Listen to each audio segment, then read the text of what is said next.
এই কসবার বাবারা শরীরের যত শক্তি আছে খোলা আকাশের নিচে গুনাহ মাফের আশায় আমার আল্লাহর দায়িত্বহীন চিত্তে একটা ডাক দিয়া বলো না আল্লাহ। আরে আমার বাবা যখন মারা যায় ঢাকা যাওয়ার পথে গাউসিয়ায় আমার আব্বা ইন্তিকাল করলো অ্যাম্বুলেন্সের ভিতরে গ্লাসগুলা লাগানো দরজাগুলা লাগানো এক ফোঁটা বাতাস ভিতরে ঢোকে না কিন্তু এটার ভিতরে হঠাৎ করে দেখে আমার আব্বা লড়াচড়া করে না। আম্মা কই পুত্রে তোর আব্বা কি চইলা গেল নাকি? দইরা দেখে ঠিকই আমার আব্বা দুনিয়ার দিকে বিদায় হইয়া গেল। এর মানে হলো প্রমাণ পেয়ে গেলাম এতগুলা গাড়ির ভিতরে গ্লাস দিয়া সব লাগানো, এই এত বিশাল বড় আজরাইল অ্যাম্বুলেন্সের ভিতরে ঢুকলো কোন রাস্তা দিয়া? এতগুলা মানুষ পাশে বসে রইল, একটা জাররা পরিমাণ কেউ টের পেল না।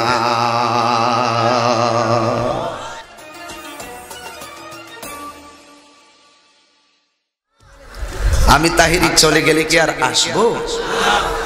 আপনি চলে গেলে কি আসবেন? তাহলে আজকের মাহফিলে কি চেয়ারম্যান সাহেব মা বোনরা আছে না? আচ্ছা একটু কথা বলে ফেলি ফাঁকে দাঁড়া। মা বোনদেরকে বলি আপনাদের ঘরে শোকেজে যদি ভালো করে কাচের প্লেট গ্লাস ইত্যাদি না রাখা হয় শোকেজটা অসুন্দর দেখা যায়। ঘরটা টাইলস না হলে, এই যুগে কি টাইলস না হলে চলে? টাইলস করে সুন্দরের জন্য। আবার গেস্ট রুমে সোফা ফালাই, ডাইনিং টেবিল ড্রেসিং টেবিল, কি কত সুন্দর আয়োজন। আমার ঘরটাকে সাজানোর জন্য খুব সুন্দর ফার্নিচার, না হলে ঘরটাও সুন্দর দেখা যাবে, খালি খালি মনে হবে। মা আপনি যে ঘরটাকে অসুন্দর ভাবতেছেন, বিভিন্ন সামানা দিয়ে ঘরটাকে সাজাচ্ছেন, আপনি কি জানেন এই ঘরটা হলো আপনার নকল ঘর। কি ঘর? কি নকল। আপনি যে আসল ঘরে একদিন যাবেন, ওই ঘরটা যে আপনার সাজাতে হবে। দুনিয়ার সরঞ্জামাদি দিয়ে কি ঘর সাজালে কাজ হবে? কি দিয়ে সাজাতে হবে? ঈমান আর নেক আমল দিয়া। জোরে বলেন না সুবহানাল্লাহ বলেন। বাবার আমার খুব তড়িঘড়ি করে কথা বলবো না, 12টায় আখিরি মোনাজাত দিব, কিন্তু মনোযোগ দিতে হবে শতবার। কারণ আমাদের আসল ঘরের নাম কি বিল্ডিং না কবর? আপনাদের আওয়াজটা আরো শ্রুতিমধুর এবং জোরে হবে। আমাদের আসল ঘরের নাম কি বিল্ডিং না কবর?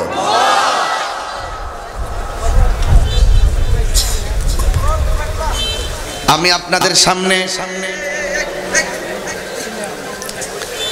একটা আয়াত তেলাওয়াত করেছি।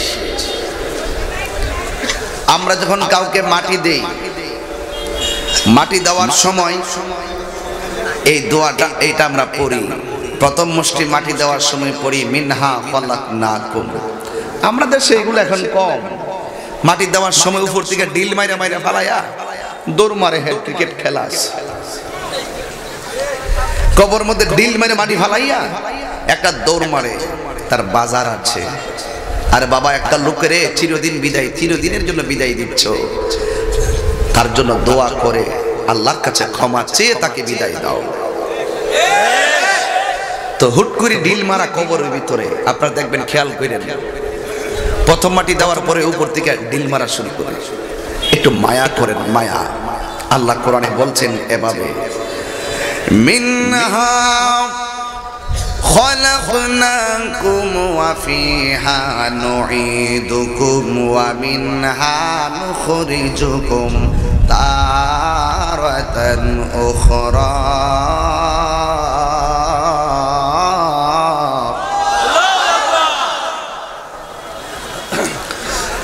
আল্লাহ রাব্বুল আলামিন বলেন, এই মাটি থেকেই তোমাদেরকে সৃষ্টি করা হয়েছে, এই মাটিতেই তোমাদেরকে দাফন করা হবে, আবার এই মাটির ঘর থেকে তোমাকে তোলা হবে, এমন একটা ময়দানে তোলা হবে সারা জীবন যা করেছো সব পুঙ্খানুপুঙ্খানু হিসাব গ্রহণ করবেন একজন। জবান খুলে বলুন তিনি কে? ঠিক কিনা বলেন? কিনা? আল্লাহ রাব্বুল আলামিন বলেন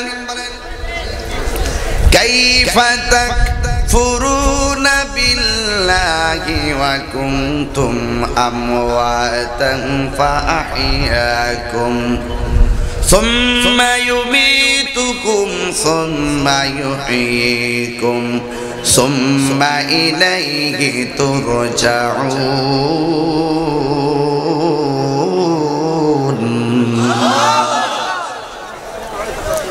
কোরআন শরীফ পড়লে কি খারাপ লাগে নাকি কোনার চাটান মারতাম?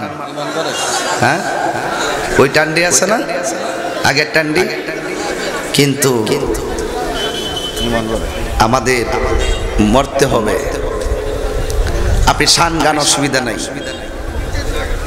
আপনি তেলাওয়াত করেন, সবগুলা জাযা আপনি পাবেন। একটু ধৈর্য ধারণ করে শুনেন। কোথায় ছিলাম, কোথায় এসেছি, আবার কোথায় যাব। এই তিনটা চিন্তা যার হৃদয়ে লালন করে, সে রাতের ঘুমাইলে সে আল্লাহর কাছে বলে, আল্লাহ ঘুমাইতেছি তোমার নাম নিয়া, তুমি আমার ইমানের সাথে আবার জাগ্রত করিও। ঘুম তো একটা মরণের মতন। এই জন্য আমার কসবাবাসী, আপনারা অত্যন্ত ধর্মপ্রাণ মানুষ। কসবাবাসী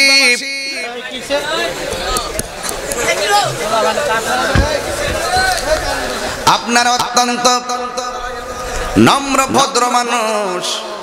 আমার কথাগুলো আপনারা শ্রবণ করবেন। আল্লাহ বলেন কাইফা তাকফুরুনা বিল্লাহ,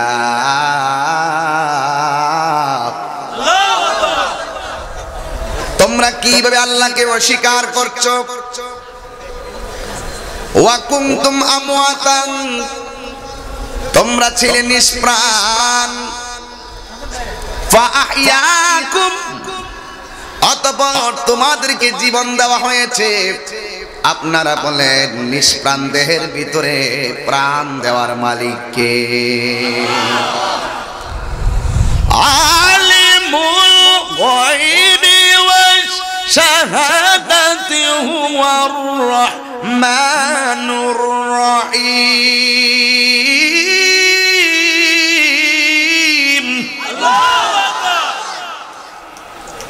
খুব মনোযোগ, একটা সাউন্ড হবে না। দৃশ্য অদৃশ্য সব কিছুর ব্যাপারে একজন অবগত। জোরে বলুন তিনি কে? এই জন্য আমার যুবক ভাইরা, আল্লাহ বলেন তোমরা ছিলে মুর্দা,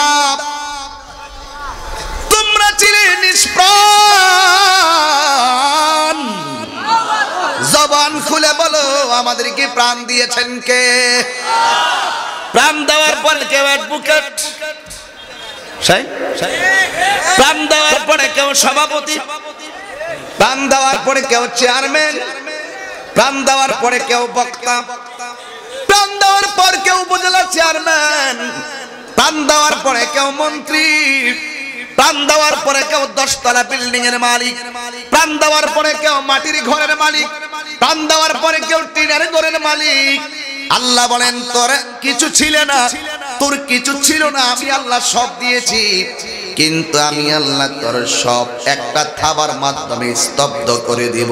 সেটার নাম হইল মরণ। কি বলেন বাবা? আমি তাহির যদি এই দুরইলের মাহফিলে এই মুহূর্তে দুনিয়ার থেকে বিদায় হইয়া যাই গো, কেউ বলবে না তাহিরি সাবরে জ্বর, কেউ বলবে না তাহিরি সাবরে গাড়ি তুল, সবাই বলবে লাশের দর, লাশের গাড়ি তুল, লাশবাহী গাড়ি আন, বাড়িতে পাঠাইয়া দেয়। মুরব্বীরা কইব ঘরের ভিতরে লাশ ঢুকান ঠিক না, বাহিরে লাশটারে শুয়াই দে, লাশের একটা চাদর দে, লাশের জন্য একটা বিছানা দে। তল বিছানা নাই, কাঁথা নাই, একটা ছোট পাটির মধ্যে আমারে শোয়াইয়া দিবে, শরীরে ঠ্যাঙ্গার মতো নয়া যাইব। হাতগুলো এমন ভাবে শক্ত হইয়া যাইব, এ কসবার বাবারা শরীরের যত শক্তি আছে খোলা আকাশের নিচে গুনাহ মাফের আশায় আমার আল্লাহর দায়িত্বহীন চিত্তে একটা ডাক দিয়া বলো না আল্লাহ।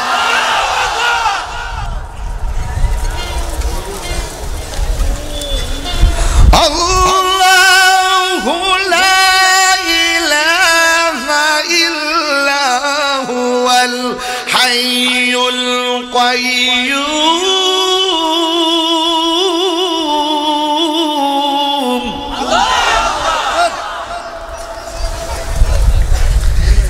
বেশি লম্বা ওয়াজ করব না, একটা আওয়াজ।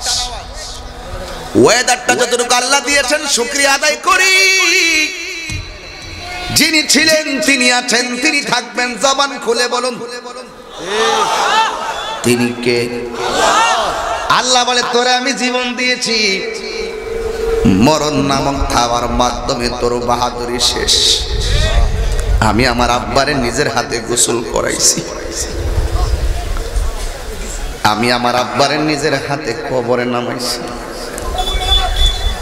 কবর থেকে ওঠার সময় দাড়িগুলো এমনি হাতায়া দিয়াইলাম, বুকের মধ্যে হাতগুলো মেসেজ করে দিয়াইলাম, যুবক একদিন আমিও তো এমন ভাবে কবরে চলে যাব। এখন যেমনে টান দেয় 1000 টাকা দিলেও আমার ভিতরে ওষুধের গাঁটটি ঢুকাইয়া দিল, আমি এমন জোরে টান দিতে পারবো না। এই জন্য ফুলের সৌরভ, মানুষের গৌরব চিরদিন থাকে না। যতদিন বাঁচবো আল্লাহ এবং নবীর আদেশ অনুযায়ী চলার দরকার আছে না নাই? কত জানাজার পড়েছি নামাজ, দিয়েছি কত দাফন। জীবনে কাহারও জানাজা নামাজ পড়ছেন? কে কে পড়ছেন জানাজা? হাত তোলেন তো দেখি। আহা, হাত নামাই লিছেন, হাত তুললেন। আপনারা সবাই জানাজা পড়ছেন, কত নির্মম ইতিহাস। জানাজা পড়ছি, একদিন আবার আমাদেরও জানাজা হবে। কথা কোন ঠিক কিনা বলেন? একটু চিন্তা কইরেন, হাত নামান। জানাজার মাঠে গিয়া তাড়াহুড়া কইরেন না, একটাবার চিন্তা কইরেন যে আজকে আমরা যার জানাজার নামাজ পড়তে আসছি, একদিন আমাদের জানাজার নামাজ পড়বার লাগেও হাজার হাজার লোক আসবে, আমি খাটের মধ্যে সোজা হইয়া শুয়ে থাকবো। ঠিক কিনা বাবা? আল্লাহ রাব্বুল আলামিন বলেন সুম্মা ইউমিতুকুম, অতঃপর আমি আল্লাহ তোমাদেরকে মরণ দিয়েছি, অতঃপর তোমাদেরকে আমি আল্লাহ মরণ দিব। অনেকে মনে করে মরণ দিলে সব শেষ হয়ে গেছে। দেখবেন আমার দেশে কিছু লোক আছে, ডায়াবেটিস হইলেও গরুর গোশত পাইলে দৌড়ু ডায়াবেটিস হইলে দুনিয়াতে আইসি আর কে আমনি খায়া লই। আছে না নাই? এই দুনিয়া মইরা গেলে সব শেষ না, মইরা গেলে কেবল শুরু। কথা কন ঠিক কিনা কন? এই বাসগুলো, আচ্ছা আপনারা কি কষ্ট হইতেছে? আপনারা ওয়াজ কি সামনে যাবো নিয়া কষ্ট হইতে না? ইনশাল্লাহ তো একটু ওই ডান বাম থাকাইলে ওয়াজ করবো না। একটা ভোট দিতে হবে আপনাদেরকে, দিবেন নি? প্যান্ডেল ছাড়া মাহফিলটা কেমন লাগতেছে? আলহামদুলিল্লাহ। অনেক জায়গাতে গেলে আমি নিজেও বলি, ঠিক না, যে প্যান্ডেলটা করবেন না, কারণ বৃষ্টি বাদলা দিন তুফান আসলে প্যান্ডেলটাও এলোমেলো হয়ে যায়। আর গরমের দিন প্যান্ডেলটা না হলে বাতাসও লাগে। সবকিছু মিলিয়ে আমার মনে হয় এই এলাকাতে প্রথম প্যান্ডেল ছাড়া এই প্রথম মাহফিল না? হ্যাঁ, আর এরা কসবার ভিতরে পান না, আর এটা মানে তাহিরে আইছে। হ্যাঁ হ্যাঁ, এইটা আল্লাহু আকবার জোরে কন, আর জোরে আল্লাহু আকবার। ইজ্জতের মালিক কে? আমার যুবক ভাইরা, মরণ দিলি কি সব শেষ নাকি শুরু? কেমন শুরু? কন্যা কেমন শুরু? দুনিয়াতে থাইকা যা কিছু করেছেন তার হিসাব নেওয়া হবে, আর ওই মরণের পরে আপনাকে আবার জীবন দিবে, কিন্তু এই জীবনের কোনো শেষ নাই। এই যে বাসগুলো দুর্বল করে বসাইছে, ইচ্ছা করলে সিমেন্টের পাল্লা দিয়ে এগুলো বসা দরকার ছিল। আমাকে বলবে হুজুর সিমেন্টের পাল্লা দিন কে লেগে, এটা তো একটু পরে ভাঙ্গি ফেলাম, এর লাগে নরমাল করে দিছি ক্ষণস্থায়ী। আল্লাহ কোরআনে কি কয়? খলিকাল ইনসান দাইফা। আল্লাহকে আমি মানুষকে দুর্বল করে সৃষ্টি করছি। কেন? কুল্লু মান আলাইহা ফান, সব শেষ হয়ে যাবে, কেউ বাঁচবে না, কেউ আগে আর কেউ পরে। এটাই তো অনেক পোলাপান আছে একটু বাহাদুরি বেশি করে, মোটরসাইকেল টান মারে আওলা জাওলা, এরকম আছে না ভাই? আচ্ছা শুনেন, সে মনে করে কি যে আমার বাবার তো বয়স 60, আমার আব্বাই হলো মরে নাই, আমি কি এত তাড়াতাড়ি মরে যাবো? তার মধ্যে একটা ভাব আসে, এই ভাবটা আইনেন না। আমি গত শুক্রবারের আগের শুক্রবারে একটা জানাজার নামাজ পড়ছি, তার বয়স মাত্র 3.5 বছর। কয় বছর? খেলাধুলা করে হঠাৎ করে ঘুমের মধ্যে নাকি খিঁচুনি উঠছে, ঘরের মানুষ কেউ বলতে পারে না, তো সেই ছেলেটা ছোট্ট ছেলে মারা গেছে। জানাজার মাঠে দেখলাম তার আব্বা খুব কাঁদতেছে। আমি কইলাম কান্দস কি লেগিয়া? আমি চট্টগ্রাম থেকে ফেসবুকে দেখছি তোর ছেলে যে মারা গেছে। আমি ওখান থেকে নিয়ত করছি জুম্মার পরে যেহেতু জানাজা, আমি জানাজা নামাজটা পড়ব।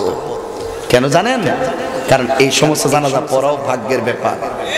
কারণ হাদিস শরীফের মধ্যে আছে, ছোট্ট বাচ্চাকে যখন কবরে দেওয়া হবে, তারা যখন প্রশ্ন করবে মার রব্বুকা, সে মুস্কি মুস্কি হাসবে, ওয়ামা দিনুকা, মুস্কি মুস্কি হাসবে, আর প্রশ্নের উত্তরগুলো পিছন দিক দিয়ে একটা ফেরেশতা দিয়ে দিবে।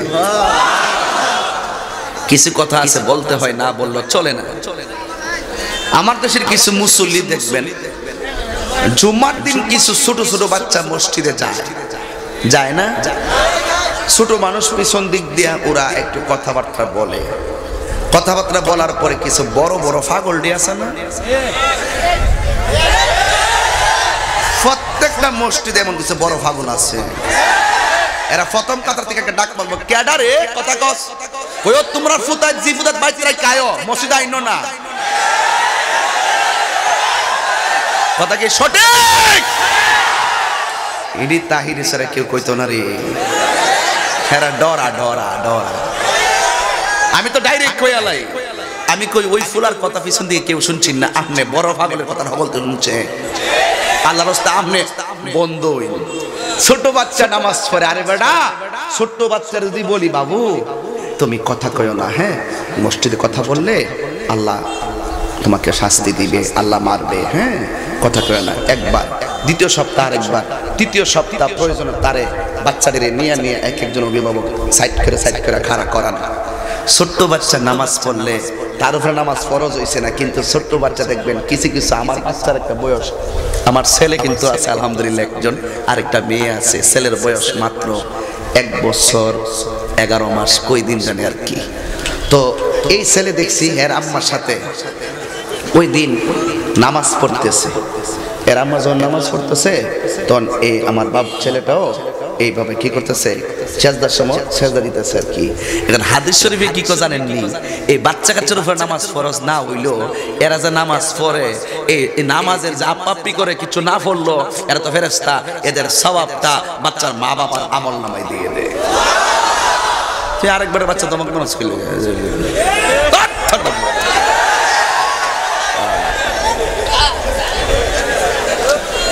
রাগ করছেন, সত্য কিনা কন্যা গেলে আমার বাচ্চা তোমার সাহস তো কম না রে, মেজাজ খারাপ দিল।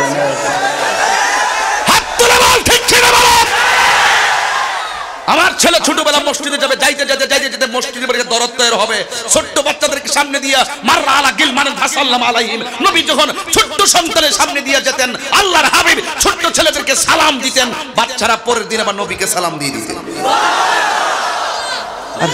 দুই নাতিকে নিয়ে না এটা দরকার আছে, এটা প্রত্যেকটা মসজিদে চলে।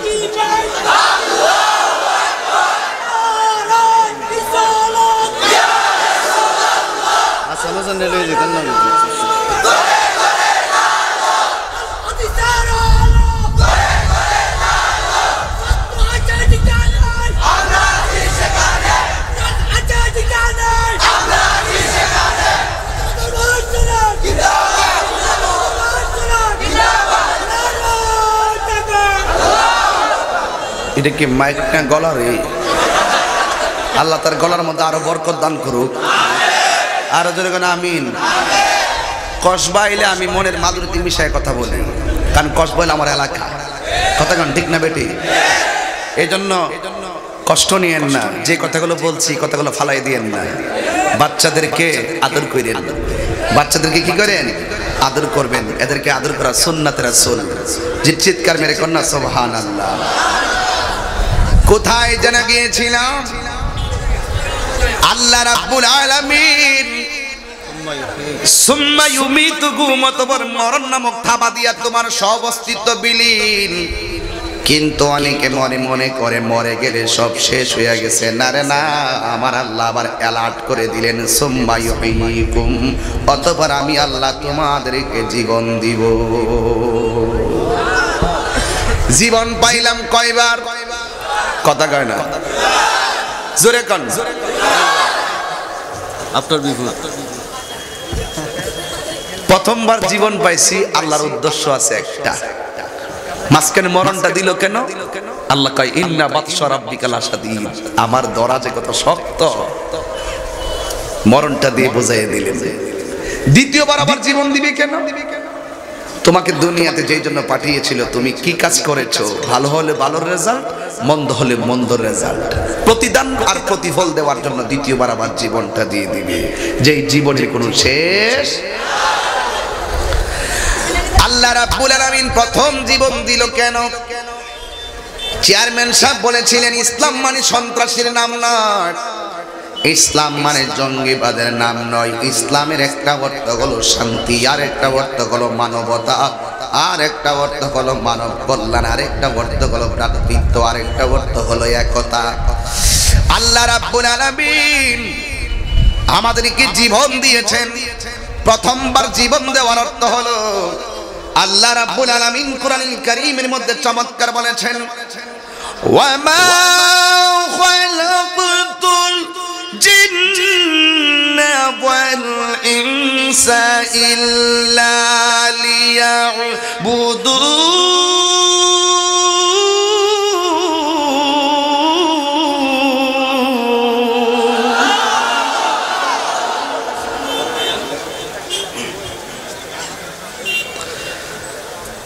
আমি মানুষ এবং জিন জাতিকে সৃষ্টি করেছি একমাত্র আমি আল্লাহর গোলামি করার জন্য। যেই পথে চললে আল্লাহ খুশি, আমার আল্লাহর হাবিব খুশি, ওই পথে চলার দরকার আছে না নাই? কথা পরিষ্কার। এখন আল্লাহর মরণ দেওয়ার পরে তোমরা কোথায় যাইবা?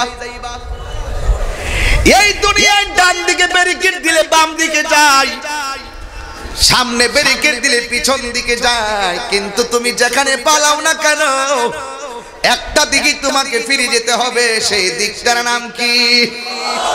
সুম্মা ইলাইহি তুরজাউন।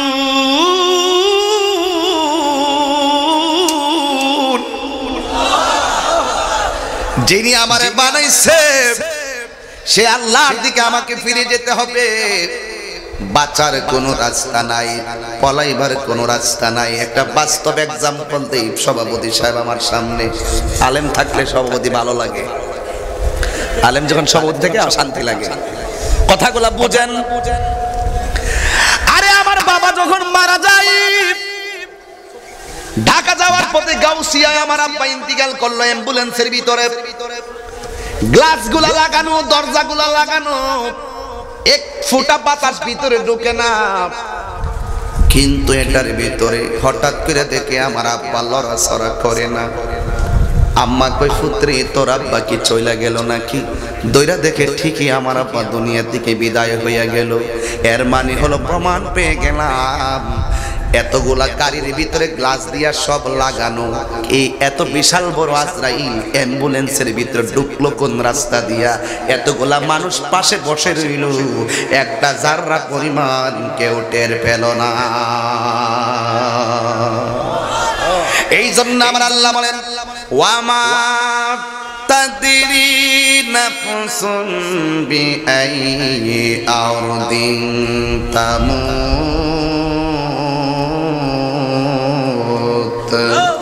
তুমি যেখানে থাকো না কেন, পৃথিবীর যেই কোনো জায়গায় থাকো না কেন, তোমাকে আজরাইল এসে থাবা মেরে দিবে। 1 সেকেন্ড এদিক করা হবে না, 1 সেকেন্ড ওই দিক করা হবে না। এখন রাস্তা হলো দুরুইলবাসীর এই আঞ্জারাসের পোলাপান, দিল নরম করো। বাপ মা না থাকলে চেহারাটা চোখে বাসাও।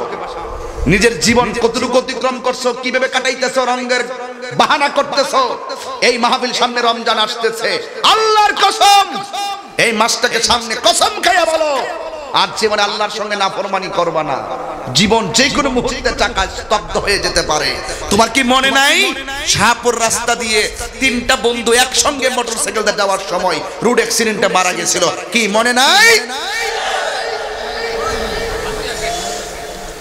সাবধান, কথা বলবা না, হাসি বন্ধ করো।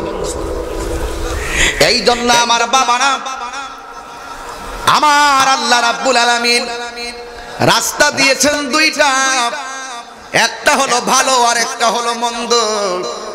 ভালো রাস্তায় যদি আপনি চলেন তাইলে আপনার মরণটা হবে অনেক সুন্দর, আর মন্দ রাস্তায় যদি চলেন আপনার মরণটা কবরের আযাব হবে অনেক ভয়াবহ।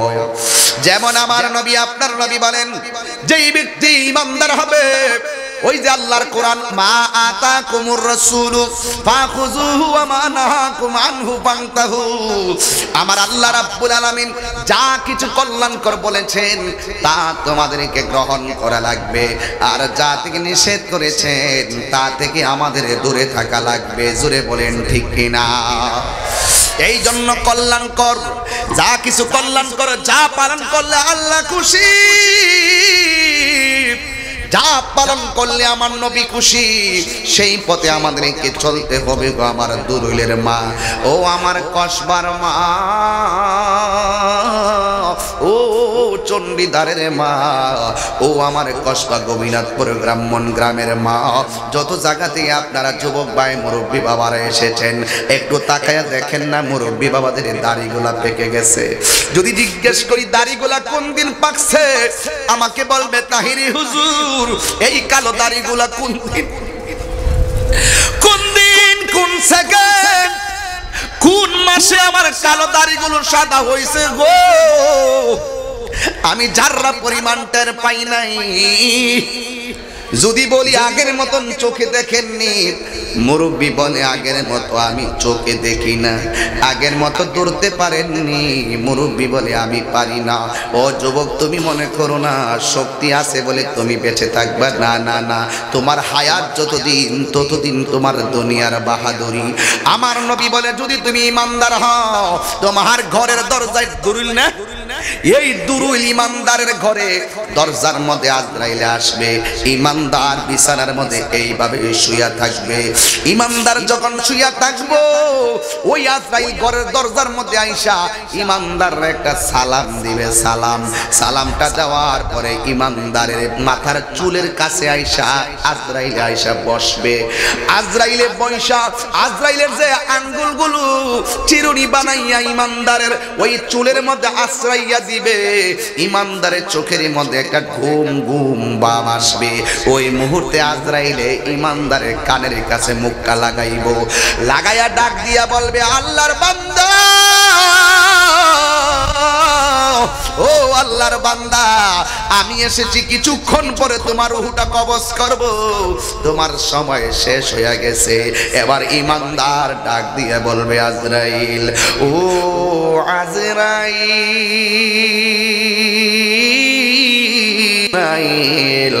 আর দেরি করো না, দেরি করো না, আমার রূহটারে তাড়াতাড়ি কবজ কইরা লইয়া যাও।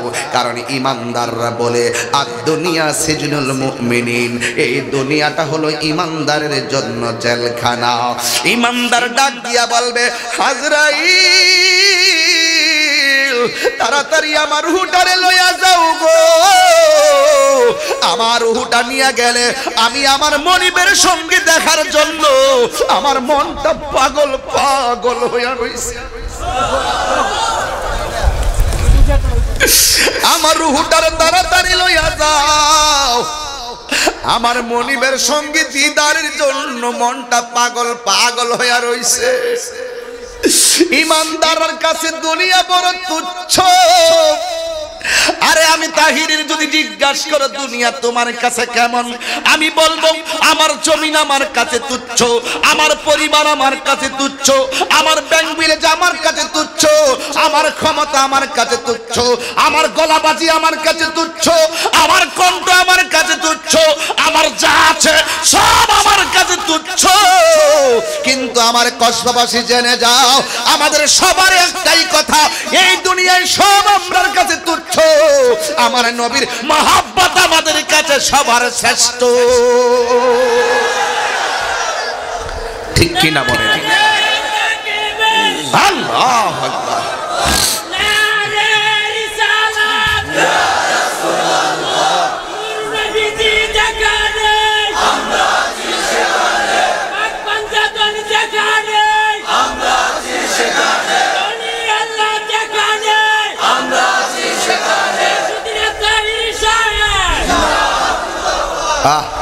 ছোট্ট একটা বাচ্চা কই রে ফুলাটা গজল গাইছে, আরেকজন ছেলে আমার সভাপতি সাহেবের ছেলে গজল গাইছে, হৃদয়টা খাইরা ফেলাইছে।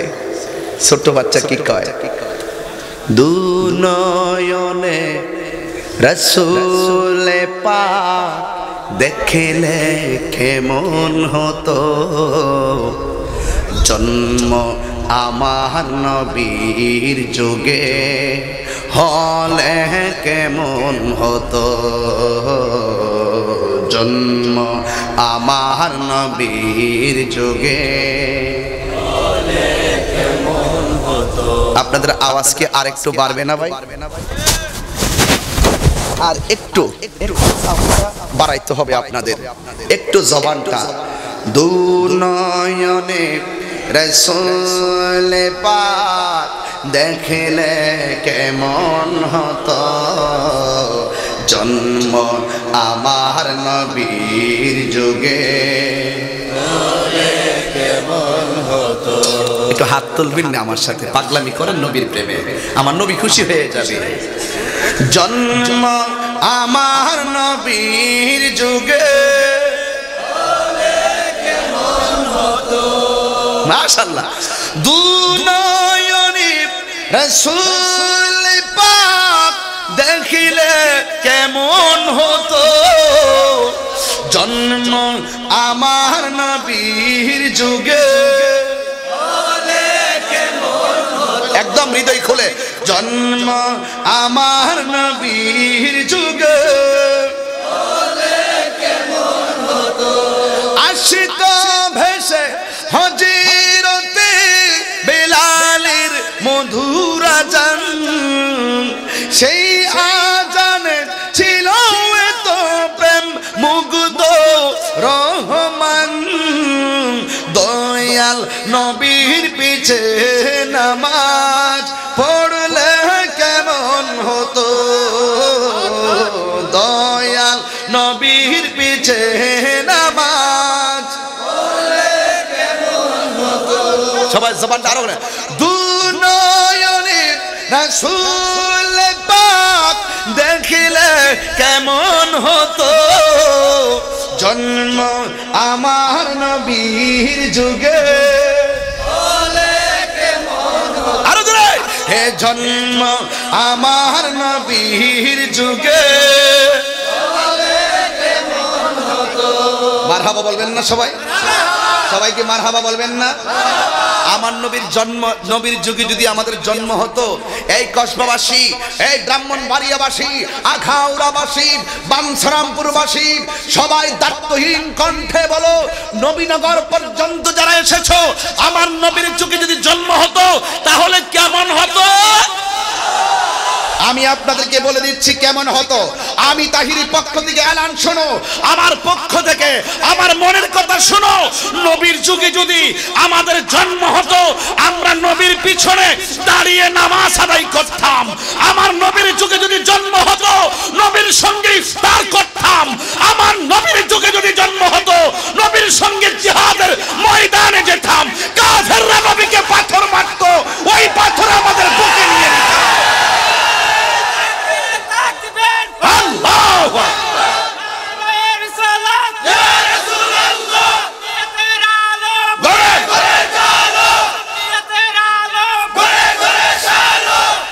ঠিক কিনা বলেন? কাফেররা নবীকে পাথর মারতো, ওই পাথরের বরাবর দাঁড়িয়ে যেতাম। ইয়া রাসূলুল্লাহ, একটা বুঝি না, দুইটা বুঝি না, হাজার পাথর যদি আসতো, সেই পাথর আমাদের বুকে নিয়ে নিতাম। আপনার বদন মুবারকে একটা পাথরের আঘাত লাগতে দিতাম না, লাগতে দিতাম না, লাগতে দিতাম না। ঠিক কিনা বলেন? এটাই হলো আমাদের আহলুস সুন্নাত ওয়াল জামাতের প্রেমিকদের মনের কথা। এটাই হলো আমাদের শেষ কথা, এটাই হলো আমাদের ঈমানি কথা। জীবন দিব কিন্তু ঈমান দিব। কোন নবীর কথা বলি শুনবেন, নীরব থাকেন, একটু নীরব থাকেন। কার কথা বলি? আল্লাহর কসম, আমার বাবা, আমার মা, আমাদের মন্ত্রী, আমাদের এমপি, আমাদের ভাই, আমাদের বন্ধু, আমাদের এই দুনিয়ার যত আপন আছে, একটা মানুষ কবরে যাবে না। ওই কবরে তুমি যাবে, তোমার ঈমানটা যদি তাজা থাকে, নেক আমল দিয়ে যদি তোমার জীবনটাকে সাজাতে পারো, আল্লাহর কসম, আল্লাহর কসম, তোমার কবরে আমার রাহমাতুল লিল আলামিন আপন হয়ে যাবে। আমি সেই প্রেমিকের কথা বলছি, এই জন্য আমি বরদাস্ত করতে পারি না। এছাড়া আমাকে সবাই বলে, হুজুর এত হামতাম করে ওয়াজ করবেন না, এত চিল্লা চিল্লি করে ওয়াজ করবেন না। অনেক স্ত্রীদার আসার আগেই বলে, হুজুর কাউকে কিছু বলবেন না। আমি কাউকে কিছু বলি না, আমি রাতকে রাত বলি। আমি কাউকে কিছু বলি না, আমি দিনকে দিন বলি। আমি কাউকে কিছু বলি না, আমি নমরুদকে নমরুদা বলবই, ফেরাউনকে ফেরাউন বলবই। কথা বলুন ঠিক না বেঠিক? সুৎখুরকে সুৎখুর বললে যদি সুৎখুরের গায়ে আগুন লেগে যায়, তাহিরি কিছু করার নাই। গুসখুরকে গুসখুর বললে যদি তাদের আগুন লেগে যায়, তাহিরি কিছু করার নাই। নবীর দুশমনকে নবীর দুশমন বলবই। খুব কেয়ারফুল, হাসির খোরাক দিচ্ছি না। নিজের জীবন শেষ দিকে, কখন প্রদীপ নিভে যায় বলা যায় না। অশনি সংকেত বহুত দেখতেছি, কিন্তু বাঁচতে হলে বাঁচার মতোই বাঁচতে হবে। 55 জন মৌলবী মিল্লা আমাকে ফতোয়া দিছে, ফু দিয়া খালার তলা ফেলাই দিছি।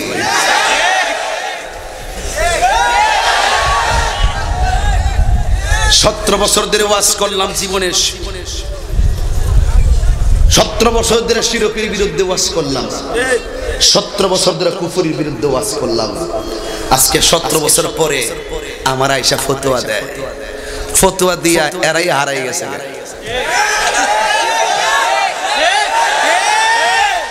এইটা আমি আর 20 মিনিট পরে কমু, এই কথাগুলো আমি 20 মিনিট পরে কমু। আগে লাইল দে বানতেছি যে, কারণ আমার ক্ষেতে লাইল না বানলে আরেকবারের ক্ষেতে পানি যাবো গা।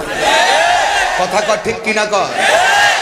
চাপার জোরে তাহিরি কথা বলে না, তাহিরি দলিলের জোরে কথা বলে। প্রমাণ পেয়েছেন, আরো পাবেন। তবে একটি কথা, বাবা আমার টাকার চাইতে ইমানের দামটা কি কম না বেশি? আমি একবার বলছি, সব আমার কাছে তুচ্ছ, নবীর মহব্বত আমার কাছে শ্রেষ্ঠ। হুজুর ইমানদার, আমার তো চুলটি বড়, এদিকে সফিউল্লাহ, ইমানদার, ইমানদারের চুলের মধ্যে এইভাবে আশ্রাইবে। সুবহানাল্লাহ বলতেন না? কেডা আশ্রাইব? আজরাইল। কে আশ্রাইব? ইমানদার একটু গুম গুম ভাব আসবো, আর ইমানদারের পাশে মা বসা, ভাই বসা, বন্ধু সবাই বসা, সবাই দেখতেছে ইমানদার একটু গুম গুম ভাব, মনটা মনে হলো একটু ভালোই। আর ভালো কি বেটা, ইমানদারের মরণটা তো এমন হবে, আজরাইলে যখন এই বাবা আপনি তো আমার সাথে আছেন, চেয়ারম্যান সাহেব আমার সাথে আছে, তাহলে আমি চেয়ারম্যানকে মহব্বত করে আপনারও মহব্বত করবেন ইনশাআল্লাহ। কন্যাকে নেবে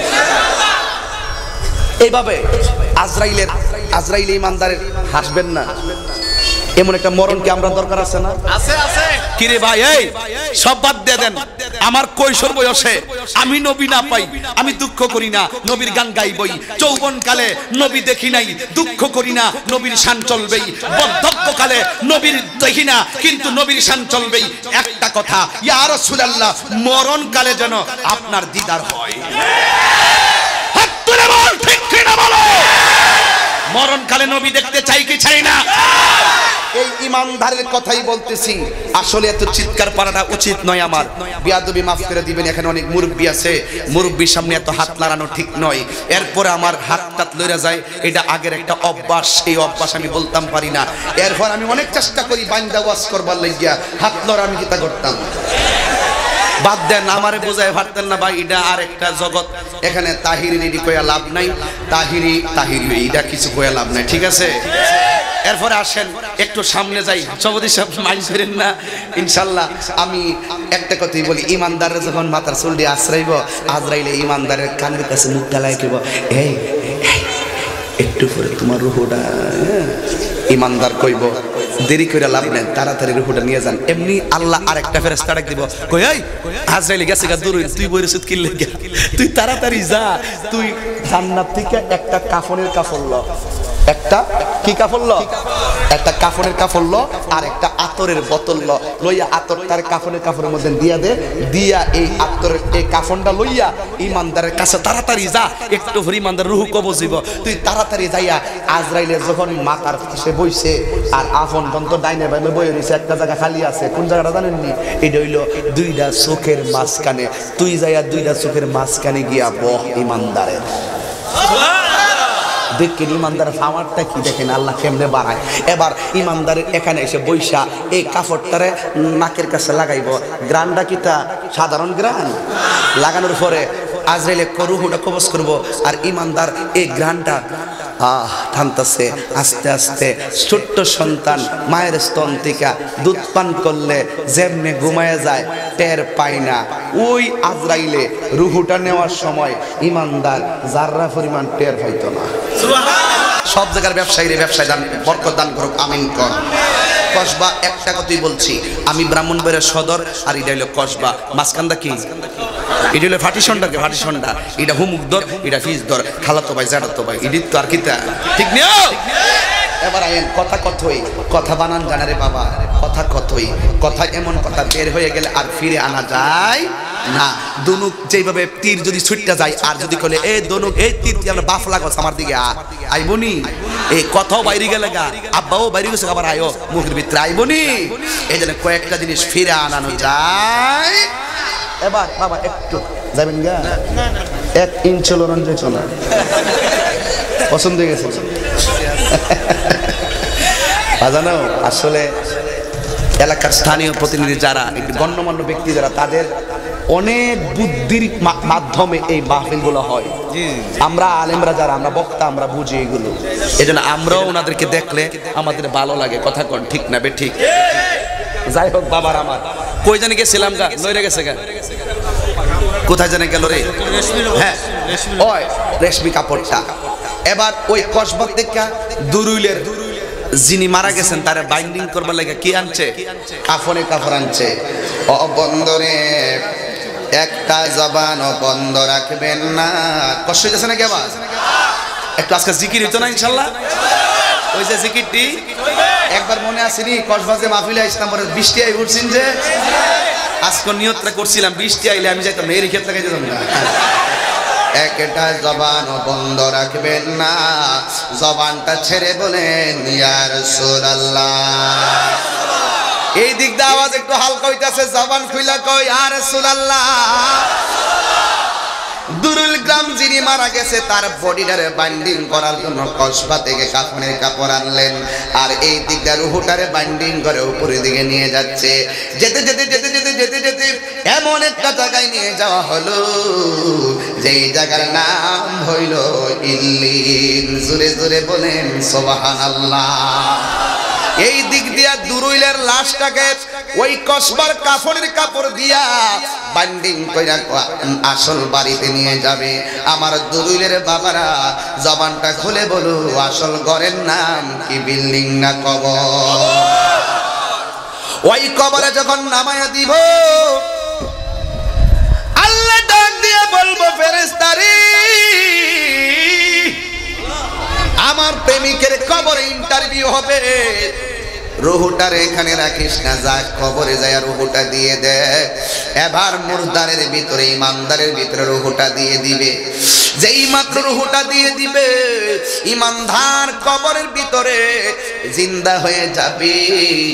আমার নবী, আপনার নবী বলেন, এই কবরের ভিতরে জিন্দা হয়ে যাওয়ার পর ওই ইমানদার কবরের ভিতরে তার কানের মধ্যে আল্লাহ এমন একটা পাওয়ার দিবে, তার আপন জনরা যে কবরের উপরে হেঁটে হেঁটে বিদায় নিতেছেন, ওই তাদের পায়ের আওয়াজ ইমানদার কবরের ভিতরে থেকে শুনতে পারবে।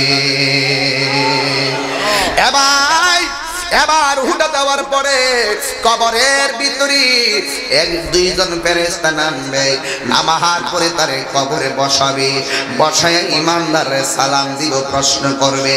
1 নম্বর প্রশ্ন, 2 নম্বর প্রশ্ন, 3 নম্বর প্রশ্ন। দুনিয়ার প্রশ্নপত্র আউট হয়ে গেলে পরীক্ষা হয় না, আর কবরের প্রশ্নগুলো আমার আল্লাহ আগে আউট করে দিলেন, কিন্তু মুখস্থ করে গেলে কবরের উত্তর দেওয়া যাবে না।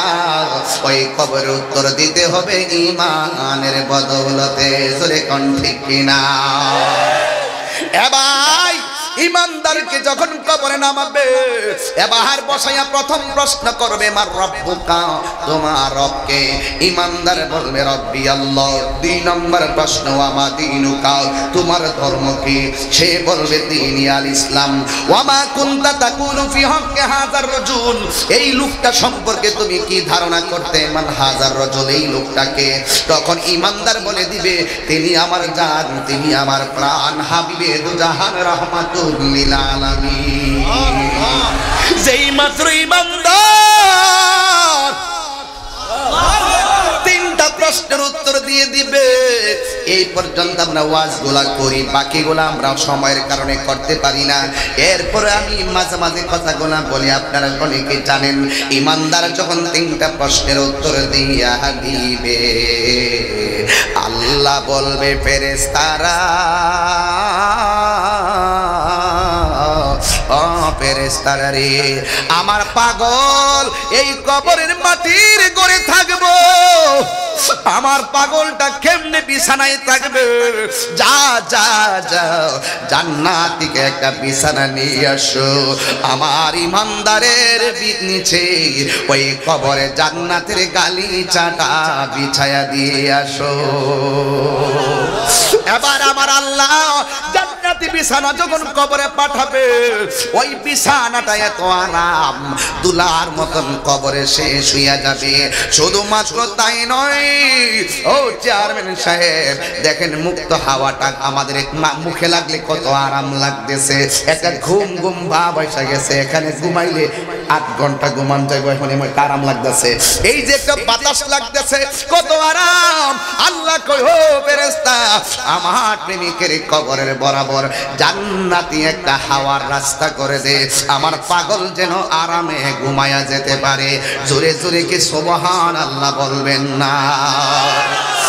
এ ভাই, ও কসবার বাবারা, ইন দি মিন টাইমে কবরের ভিতরে জান্নাতি হাওয়া প্রবেশ করবে, ইমানদারের গায়ের মধ্যে একটা ধুলা লাগবে, ধুলা লাগবে। ও বন্ধুরি, ও দুরুইলের বাবারা, ও কসবার বাবারা, এবার ইমানদার যখন বিছানায় শুয়ে যাবে, যখন দেখেন কসবা থেকে যদি আপনি বক্স খাটানেন না কেন, শোয়ার সাথে সাথে ঘুম আসবে না। ডাইনে গড় দিতে হয়, বামে করণ দিতে হয়, এরপরে আস্তে আস্তে মনের অজান্তে ঘুম লেগে যায়। ইমানদাররে যখন কবরের ভিতরে সুন্দর একটা বিছানা দিয়ে দিবে, ইমানদার কবরে শুয়ে যাবে। শুয়ে যাওয়ার পরে ইমানদার কবরে এইভাবে এইভাবে ডান কাত হবে, কিন্তু শোয়ার সাথে সাথে ঘুম আসে না। যেই মাত্র ডান কাত হবে রে ইমানদার ডান কাত হওয়ার পরে দেখবে তার কবরের এক পাশে দিয়ে এত বড় একটা নূরের বাতি জ্বলতেছে, কবরটারে আলোকিত কইরা রাখছে। ও বন্ধু,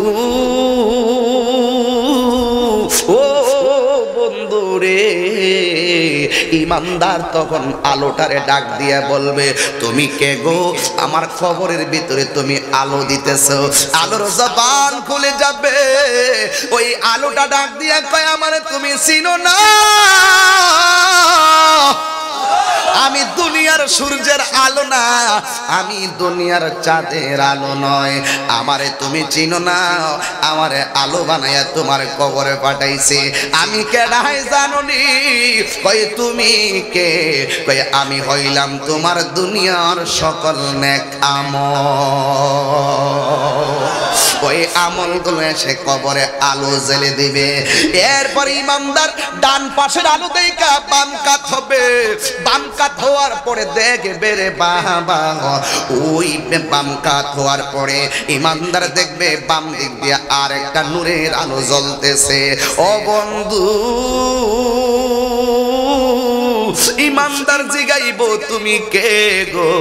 ওই আলোটা ডাক দিয়ে বলবে, আমার চিনো না, আমার চিনো না, আমি হইলাম দুনিয়ায় তোমার কোরআন তেলাওয়াত।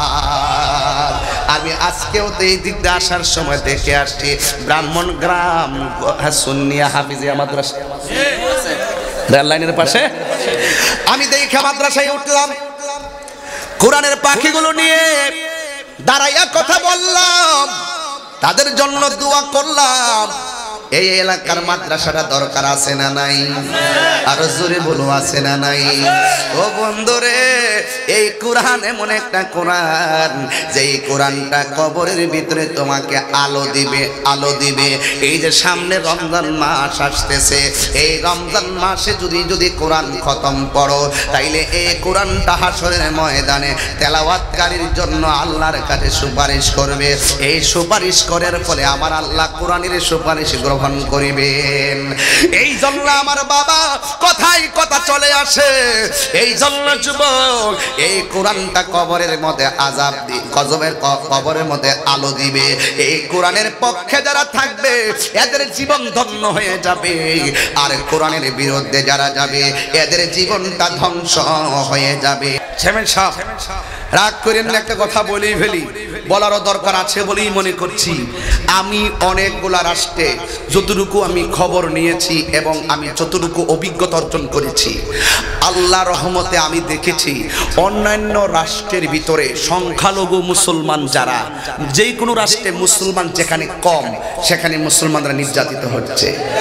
কিন্তু আমার দেশটা একটু খেয়াল করে দেখেন, আমার দেশের ভিতরে সংখ্যালঘু হলো হিন্দু, খ্রিস্টান, বৌদ্ধরা। আমরা 94% উপরে মুসলমান, কিন্তু একমাত্র আমি দেখেছি সাম্প্রদায়িক সম্প্রীতিতে আমার বাংলাদেশের মতন এত চমৎকার দেশ আমি কোথাও পাই না। আজকে আমি যখন খাইতে বসছি, আপনি তো ছিলেন না, খাবারের পরে আমি খাটে বসলাম, হুট করে দেখি দরজাতে 3-4 জন আসছে। আমার একজন বলতেছে, ওরা কারা? ওরা সনাতন ধর্মের লোক, ওরা হিন্দু, আপনার সাথে দেখা করতে আসছে। ওরা এসে আমার সামনে মত বিনিময় করলেন। কিরে বাবা, দেখছো ওনারা ওনাদের উৎসব পালন করে, আমরা বাধা দেই না। আমরা আমাদের ধর্মীয় উৎসব পালন করি, আমরা বাধা দেই না। ইসলাম এমন একটা ধর্ম, যেই ধর্ম মন্দির ভেঙে মসজিদ বানানোর পারমিশন দেয় না। এটি না কইলে বুঝবেন, আমার এটাকে সচেতন করতে হবে, আমাদের ধর্মটাকে স্পষ্ট করে দিতে হবে। অনেকে মিসগাইড করবে আপনাদেরকে, খেয়াল রাখবেন, সাবধান। আমাদের দ্বারা যেন ভিন্ন ধর্মী যারা, তারা যেন কোনো জুলুমের শিকার না হয়, কারণ আমাদের ইসলাম এটা অ্যালাউ করে না। তোমার জন্য তোমার দিন, আমার জন্য আমার দিন। আমি চ্যালেঞ্জ করে বলতে পারি, আমার 32টা দাঁতের ভিতরে জিহ্বাটা যেমন নিরাপদ, আমার দেশের ভিতরে হিন্দু, খ্রিস্টান, বৌদ্ধরা তার চাইতে আরো বেশি নিরাপদ। কথা বলেন না কেন? আর আমার মনে হয় ওয়ার্ল্ড হেলথ অর্গানাইজেশন বলেছিল, বিশ্ব স্বাস্থ্য সংস্থা বলেছিল বাংলাদেশে করোনায় 4 থেকে 5 লক্ষ লোক মারা যাবে, কিন্তু কোথায়? আমি সেই তালিকা এখনো পাই নাই। আল্লাহ যেন আমাদেরকে মনে হয় একটা গায়েবী ভাবে যেন বাংলাদেশকে একটা রহমত করতেছেন। আমার মনে হয় এই মানবতাটাই মনে হয় এই ইসলামের একটা অর্থ যে মানবতা, সেই মানবতাটা আমাদের মাঝে কাজ করে বলেই হয়তো আল্লাহ পাক আমাদেরকে কঠিন আযাব থেকে এখনো পর্যন্ত হেফাজত করতেছেন। কথা বলেন এখানে, ঠিক কিনা বলেন? এই জন্য আমরা কি অন্য ধর্মের মানুষের উপরে জুলুম করব? অনেকে আমাদেরকে বলে রাষ্ট্রীয় বক্তব্য দিবেন না। আরে মানে এইটাই তো বক্তব্য। আমরা না বললে সচেতন হবে কিভাবে? আমাদের এই জায়গা থেকে যখন মেসেজটা দিব তখন এই সাধারণ পাবলিক গুলো সহজে এই অন্ধভাবে মেসেজগুলো বিশ্বাস করবে। এই জন্য আমরা উস্কানিতে বিশ্বাসী নই, আমরা মানবতায় বিশ্বাসী। কথা বলেন ঠিক কিনা? কে চিলে কান নিয়ে গেছে, কানে হাত দিয়ে দেখেন কানটা আছে কিনা, হুট করে দৌড় মাইরেন না, এটা সাবধান। কিন্তু আমরা অত্যন্ত শান্তিপ্রিয় মানুষ। তবে একটি কথা বলি, ইমানদারের দাম কি কম না বেশি? কথা কয় না, কম না বেশি? এই জন্য যুবক ভাইরা আমার, আমরা কবরে যাব ইমান নিয়ে যেতে চাই। রাজি আছি না সবাই? ইমান নিয়ে যেতে চাই, কারণ ইমানের দাম কি কম না বেশি? এবার আসেন তো দেখি একটু বেঈমানের কথা বলি, গাঞ্জিটার কথা বলি একটু। হাসেন না, বিশ্বাস করবেন? আমি বলে দেবো একটা গোপন কথা আপনাদেরকে। আমার মুরিদ আসেনি বাংলাদেশে, কথা কোন আসেনি, মোটামুটি খারাপ না তো, ভক্ত আসেনি। অসংখ্য অভিভাবক বিচার দেয় তোদের ব্যাপারে যে হুজুর আমার ছেলেটা নেশা করে। মানে অসংখ্য পিতামাতা মারাত্মক কষ্টে আছে, তুমি সন্তান নেশা করো দীক্ষা। তো তোমার মরণটা কেমনি একটু দেখো। আল্লাহ কইছে নেশাগ্রস্ত অবস্থায় নামাজের ধারে কাছে যায়ও না। লা তাকরাবুস সালাহ ওয়া আনতুম সুকারা। দিলটা নরম করো, আল্লাহর কসম করে বলি, দিলটা নরম করেন। জীবনে 2টা কাজ কখনো করবেন না। 1, নেশা করবেন না। আমাদের ওয়াজগুলো মনিটরিং হয়, জীবনে কোনোদিন নেশা করবেন না। 2, শাইন তোমার আব্বা তো অনেক নরম মানুষ, তোমার আম্মু অনেক নরম মানুষ, তাদের দোয়াই তোমার চাকরি হয়েছে। অনেক দোয়া করছে তোমার জন্য এবং চিন্তাও করছে বেশি। শত্রু ছিল, মায়ের দোয়ার কারণে শত্রু হয়ে গেছে। বুঝছো কি বলছি? একটা মানুষের দোয়া যদি তাহিরিকে বলো, কোরআন শরীফটা থাকলে আমি বলতাম, চেয়ারম্যান সাহেব বলতাম, ওনার জিজ্ঞেস করেন ওই চেয়ারম্যান কেমনে হয়েছে, বলবে যে হুজুর আমার আব্বা মা আমার লাগে দোয়া করছে, আমি চেয়ারম্যান হয়েছি। তোমার চাকরি কেমন হইলো? আমার আব্বা মা দোয়া করে চাকরি হয়েছে। আমার বলো কেমনে তোর আসছি? কি বললা? তুমি তো বাড়ি যাও, নিজে না খায় আর রোজা থাকে আমার জন্য দোয়া করে, এটা আমার মা। আমি এই দোয়া নিয়ে চলি। আমি প্রমাণ পাইছি, এই যে বাবার সামনে উনার সন্তানটা গজলটা গাইছে, উনি তো বাবা, উনার হৃদয়ের ভিতরে একটা আনন্দের ঢেউ উঠছে। আমার ছেলে 1000 মানুষের সামনে গজলটা গাইতেছে। এই সন্তান যদি সুপ্রতিষ্ঠিত হওয়ার পরে আমি যদি আমার বাপ মাকে কষ্ট দেই, আল্লাহ সহ্য করবে? ওয়াজ বহুত করছি। 1, নেশা করবা না। 2, বাপ মারে কখনো কষ্ট দিবা না। আজকে বাড়িতে যাওয়ার পরে যদি দেখো তোমার আব্বা নাই, যাদের আব্বা আম্মা কবরে আছে, আগামীকাল কি বার? এর চাইতে সুন্দর রাত কি আছে?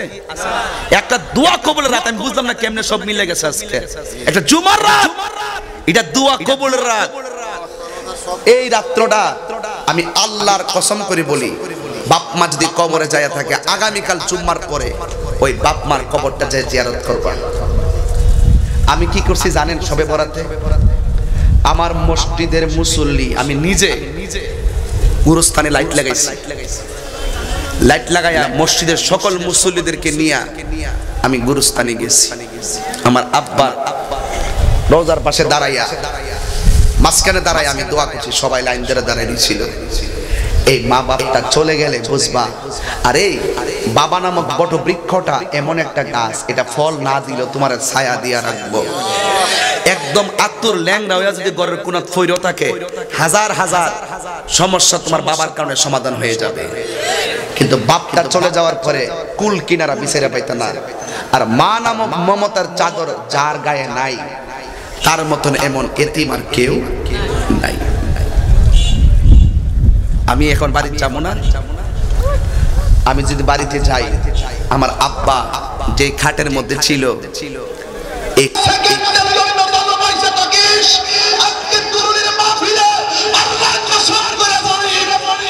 বাপ-মার মনে আমরা আজ থেকে কষ্ট দিব, জোরে কোন কষ্ট দিব? বাপ-মার কষ্ট দিলে আল্লাহকে খুশি না বেজার? যুবক পায়ে ধরে বলে, যুবক কাউকে খুশি করতে না। এই লোকটা বাপ-মার মালিক। আমার আব্বা মিটারটা লাগাই গেছে, মিটারটা লাগাই গেছে, মিটারের বিল দিতেছি এখন। বাড়িওয়ালা নাই রে বাড়ি, নাই রে দুনিয়া। চোখেরই পলকে তুমি হতে পারো লাশ, চোখেরই পলকে তুমি হতে পারো লাশ। চিরতরে বন্ধ হবে তোমারই নিঃশ্বাস। হবে চেয়ারম্যানের নাম মসজিদেরই মাইকে, হবে তাহির নাম মসজিদেরই মাইকে। বাড়িওয়ালা নাই রে, নাই রে দুনিয়াতে, বাড়িওয়ালা নাই রে। এই মনে আসেনি বাবা, বিকেলবেলা ক্রিকেট খেলতাম গেছি, সন্ধ্যাবেলা বাড়িতে হাত মুখ ধোয়া পড়ার টেবিলে পড়তে বসছি। 9টার সময় বসছি, আম্মা ভাত দাও, ক্ষুধা লাগছে। ভাত খাইলাম, ঘুমাইয়ে গেলাম। কিন্তু একটা কথা খেয়াল করো, যেই টাইমে তুমি খেলার মাঠে ছিল, ওই টাইমে তোমার বাবা বাজারে ছিল। পকেটে টাকা নাই, সন্ধ্যায় বাড়িতে আসবে, রাত্রে সন্তান ভাত চাইবে, টাকাটা কোথায় থেকে? ঋণ কইরা তোমার বাজার আইনা ঘরে ঢুকাইছে। একদিন না, এইভাবে প্রতিদিন প্রতিদিন প্রতিদিন রক্ত বেড়ে ভারী ভারী করে ফেলাইছে। আর তোরে তোর বাবা ম্যাজিস্ট্রেট বানাইলো, তোরে তোর বাবা এমন শিক্ষা শিক্ষিত করলো, তুই ঢাকার 10তলা বিল্ডিং এ থাকিস, কিন্তু তোর বাবা তাকে বৃদ্ধাশ্রমে তোর মতন কুলাঙ্গার সন্তান জমাবে না।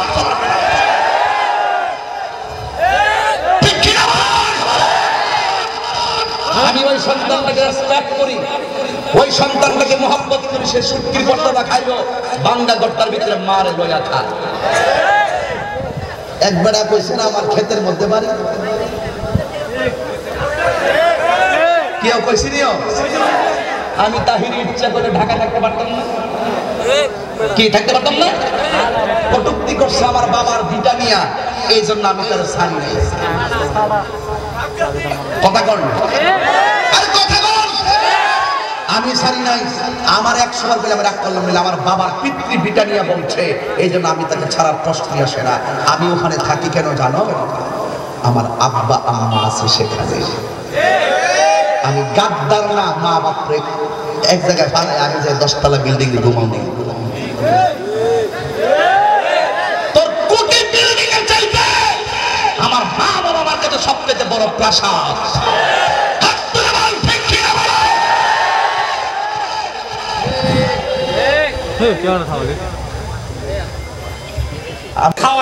এক জায়গায় একসে, একটা বাপ একটা মা, আর তোরা 5টা ভাই একত্র হইয়া বাপ মারারে রাখতে রসনা একসাথে। এর চাইতে কভাই তোরা আর দুনিয়াতে নাই।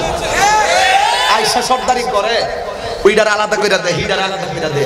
আমি এই সর্দারে আমি মানি না। আমি কোনো ডাইরেক্ট কথা, তুই কোটিপতি না তুই লাখপতি, এটা দেখার টাইম নাই। তোর মার খেদমত তোর করতেইব, তোর মার তুই দেখে রাখতেইব, তুই যেটা খাইবি মার এটা খাওয়াইতেইব, মার চিকিৎসা করতেইব, মা বাবার খেদমত করতেইব, মা বাবার খবর নিতেইব। মা বাবার আলাদা করা যাবে না।